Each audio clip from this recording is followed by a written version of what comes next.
प्रेम से बोलो सरस्वती मैया की।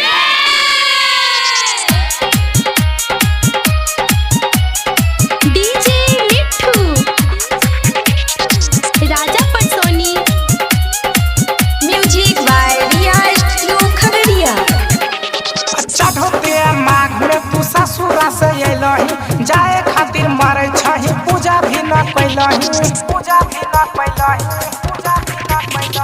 चढ़ोते माघ में तू ससुरा से अइलही जाए खातिर मरे छही पूजा भी न कैलही ऐसे नया चूड़ा पसाइर के जो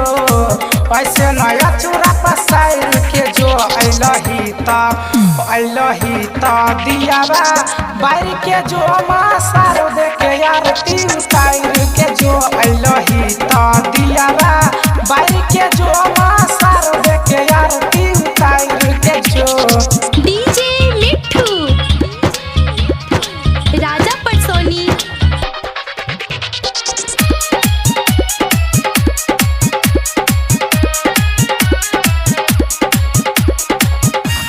मैया से ऐसन वरदान मांगिए सनम गे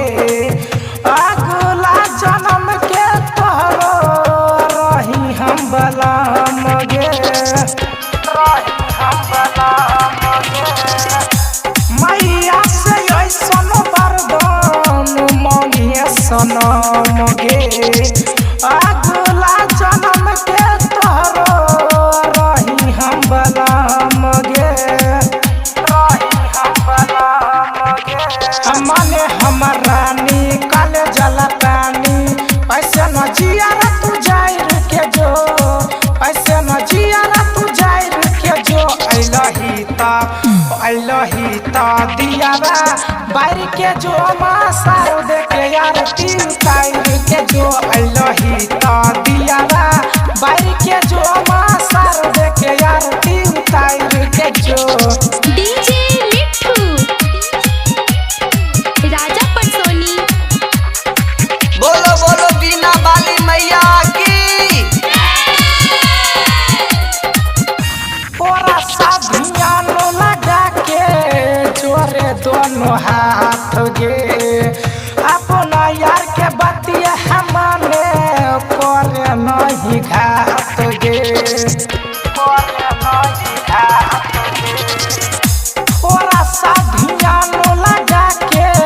जोरे दोनों हाथ गे अपना यार के बतिया हमने करे नहीं घात गे तोहर छो मरजी मांगे तू यारजी ऐसे नहीं मत हार के जो ऐसे नहीं मत हार के जो अइलही ता दियावा बारी के जो मासारो दे के आरती उतार के जो अइलही ता दियावा बारी के जो मासारो दे के आरती उतार के जो डीजे मिट्ठू राजा पटसोनी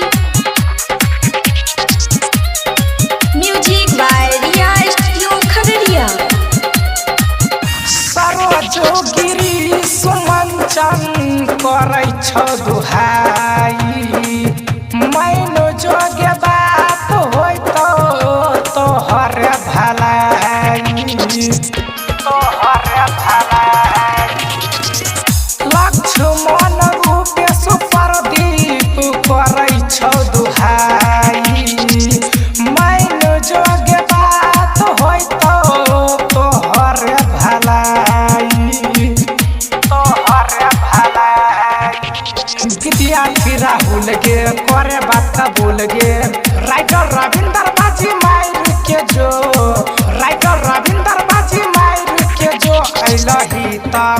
अइलही ता दियावा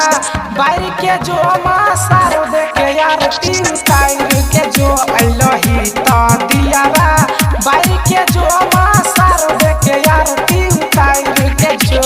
चढ़ोते माघ में तू ससुरा से अइलही जाए खातिर मरे छही पूजा भी न कैलही ऐसे नया चूड़ा पसाइर के जो